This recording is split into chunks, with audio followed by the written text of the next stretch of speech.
Let's talk Tanya for the 18th of Kislev, the final day of the Tanya cycle. Today's Tanya is a letter that the Alter Rebbe wrote to the Chassidic communities, and it contains several instructions, the first of which pertains to davening. And as I've mentioned in the past, mentioned it yesterday, when the Alter Rebbe talks about davening, you could sense his urgency. The Alter Rebbe begins by citing a pasuk, which means that you have to reprimand your fellow when you see that your fellow is doing something which is incorrect. And our sages say, afilu mea pa'amim, even 100 times. You have to try again and again and again. It's our job to try to influence people and not to give up after once, twice, or 3 times. And the Alter Rebbe says, and therefore I cannot restrain myself.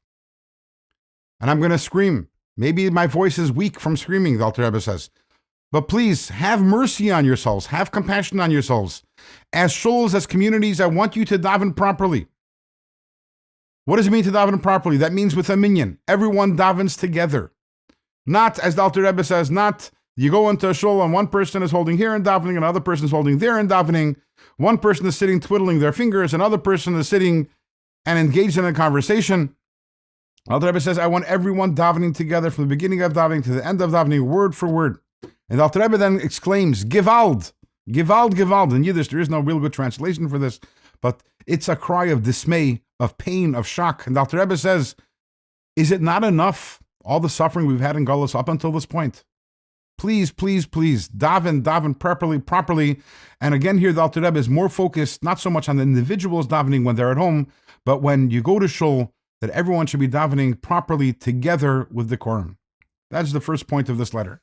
Then the Alter Rebbe transitions and says, also, in every single Chassidic community, I want that the entire Talmud, the entire Shas, should be concluded by all the members of the community every year. Not everyone concludes the entire Shas, but that they divide up the Talmud and everyone takes a tractate, and this way every community divides the entire Talmud every year, which is actually what happens in Chabad. Every year on Yutes Kislev, people take part in what's called the Chalukas HaShas, the division of the Talmud, where everyone takes a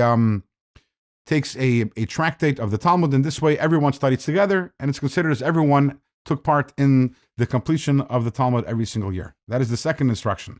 The third instruction, Dr. Rebbe says, the Talmud tells us, our sages tell us, that those who observe Shabbos properly, according to the law, God forgives them for all of their sins. And therefore, the Alter Rebbe says, very important that everyone should be proficient in the laws of Shabbos.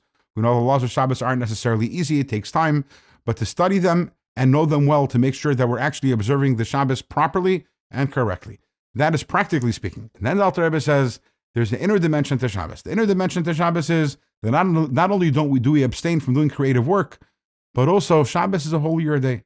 So Shabbos, we behave differently, we speak differently. And on Shabbos, the more spiritual element of Shabbos, the internal element of Shabbos is that on Shabbos, we do not engage in idle chatter. It's a holy day, and therefore, when we speak, it's words of Torah, it's words of davening, it's negunim, it's a holier day, and that should express itself not only in our actions, but also in our speech.